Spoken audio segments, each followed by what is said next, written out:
Projekt Barrio Solar je skupna pobuda energetskega podjetja, nevladne organizacije in občine Zaragoza. Projekt je namenjen spodbujanju skupnostne samooskrbe s sončno energijo v mestnem okolju, kjer prebivalci živijo v večstanovanjskih zgradbah in tako nimajo zadostnih površin za lastno proizvodnjo električne energije.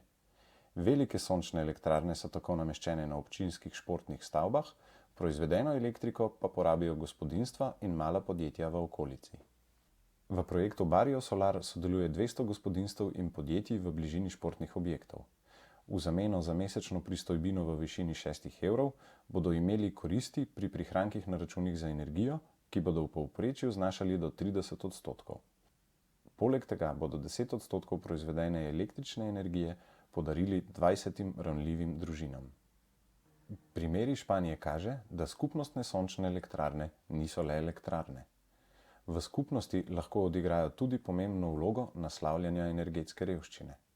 Oblikovanje družbeno pravičnih rešitev za podnebno krizo je v času hitrega povečevanja cen električne energije še posebej pomembno.